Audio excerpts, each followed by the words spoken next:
So this is the figure of. Okay, so welcome back to another Friday video, and in today's video we have some Czech coins. So these are all my spares and these are all going away.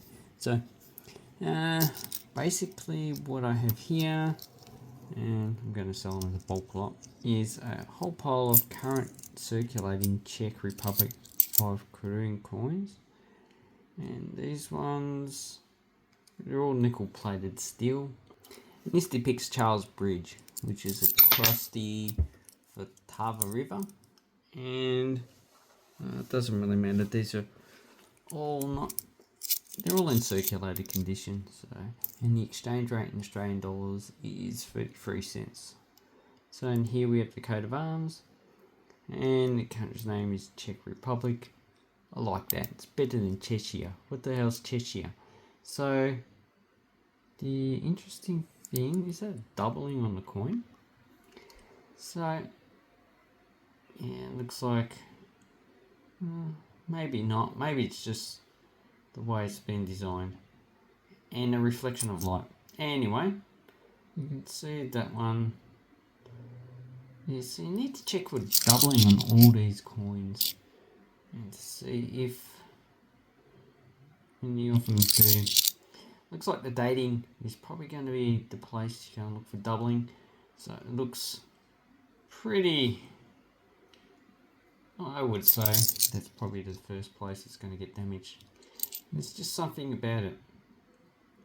It just seems like there might be a weak point in the coin. So yeah, if you go to Czech Republic, you can get these in circulation, and they probably can't buy anything in the country. Although wages will be lower than Australia, so it costs, but then again they need to import energy, so maybe costs are higher. Not free, probably just circulation. So those coins, and the Czech Republic first issued their own coins in 1993, and along with Czechoslovakia, they probably circulated probably for not even a year, and Slovakia also issued their own coins to replace those of Czechoslovakia. So here we have the 2 koruns, and this has the Great Moravian button jewel. So it looks like quite a nice design, and I do like this coin. It's 11-sided, so that means it is not a round coin, as you can see there. So these are pretty common. Now the mintage figures for all these you can find on Numistar. And if you look at the crown, you can see that the crowns, or the coat of arms on each of these is different. So the crown on top of the lion's head is different size. Yeah, so that's the interesting thing about the Czech Republic, is that they issue different designs of the coat of arms on each of their coins. So it's like Poland does it. They issue different eagles, mainly for the commemorative coins, but also for circulating coins. Germany does it with the eagle, like when they had the Deutschmark, the 1, 2 and 5 Deutschmark had different designs of the eagle and the commemorative coins as well. So that's an interesting thing if you want to collect different designs for the eagles. Okay, so then we have the 1 korun. So this is the lowest value coin in circulation. It is equivalent to, I think, about 6 cents, 7 cents, 6, 7 cents, and it has a depiction of Saint. So we've got a crown. That's Saint Winchelsea's crown, and on the back, I showed it before we had the coat of arms. So this is the smallest denomination you're going to get in the circulation, nickel plated steel, but you don't really, you see some of the steel, it's corroding there, the yellow stuff, but most of the time, unless it's been lost in a field or whatever, you're not really going to see the corrosion is going to occur on those coins. So those coins are not really worth that much. And the last one I have is this one. So this is roughly equivalent to $1.30, and it's a 20 kroon. So this is a coin you're going to get into circulation, and it has Saint Winchelsea. So that's the guy's crown on the one, and this is the guy himself. Obviously he's uncrowned, he's in a knight's uniform, and he was Duke of Bohemia from 907 to 935. And we have around here, it looks like it's in Latin, but I'm not too sure. So, it says, Saint Winchelsea, do not let us and future ones perish. But obviously, that didn't help during the Second World War. Okay, so this is also 13-sided, should I say. And the coat of arms is once again different than the other coat of arms on the other coins. Which, I quite like that. Beautiful.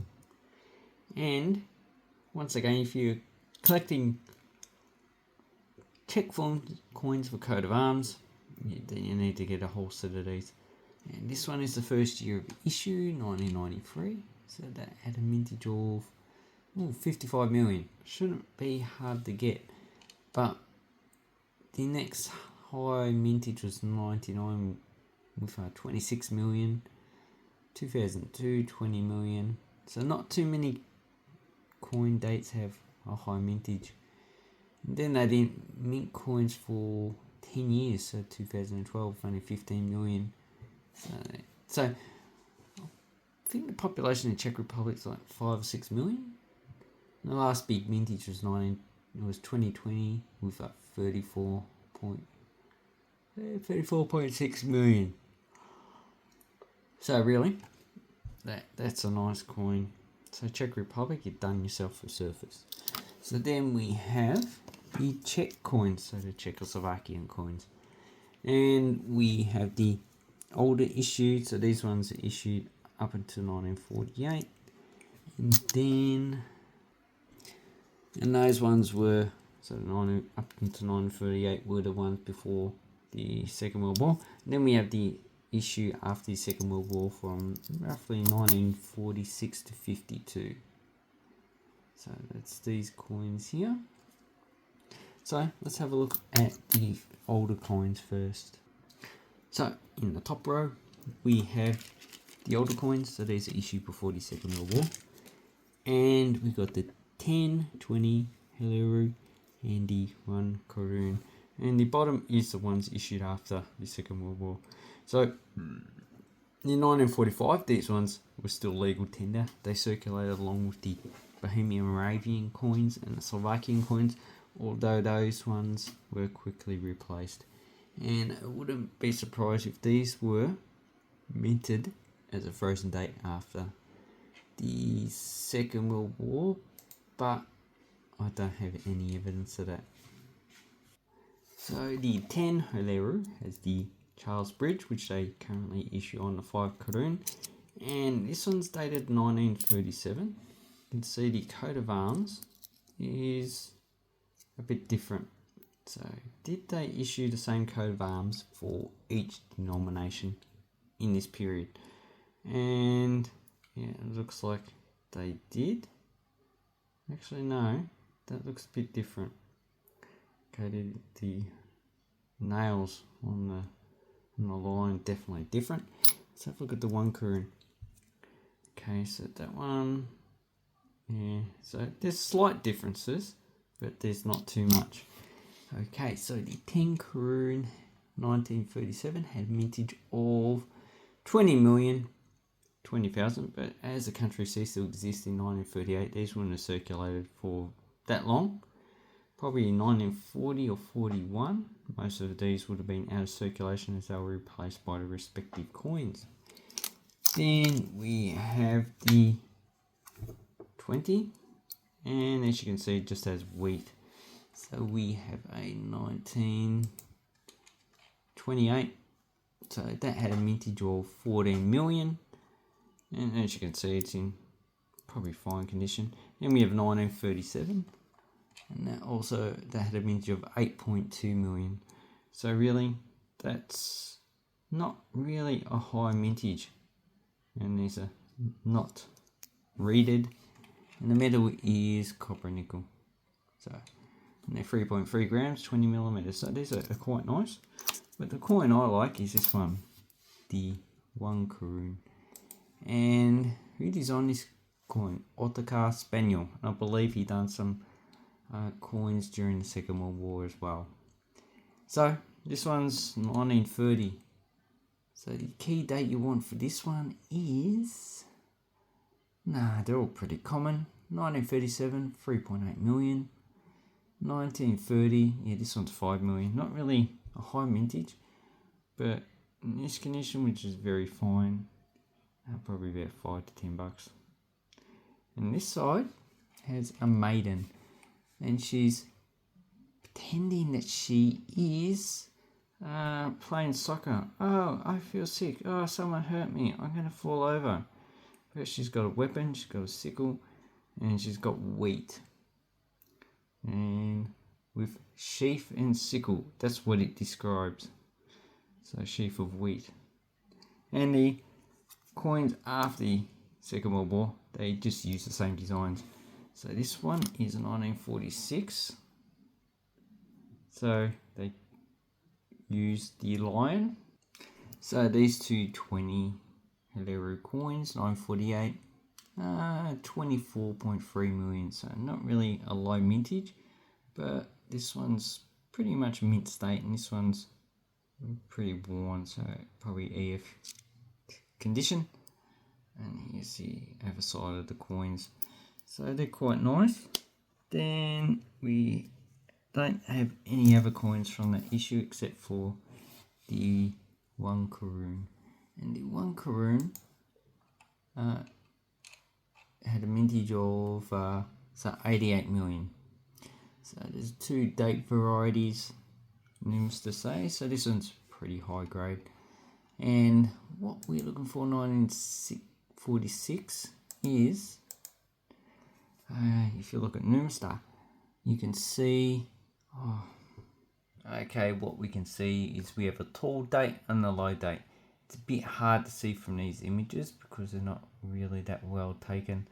So, but it looks like this has a pointed, that one has a pointed 4, and this one has a blunt 4. So that's how I would tell these two coins apart. But basically in the 6s, the fonts of the 6s are actually different. So this one, the gap goes down a lot further than on this coin. So low date, thin 4, thick 4. Yeah, that's going to be a bit hard to tell. So if we're looking at this coin, we can see that the 4 is cut off at the top, and the 6 has a large gap between the top of it and the circle part. So that's going to be the low date.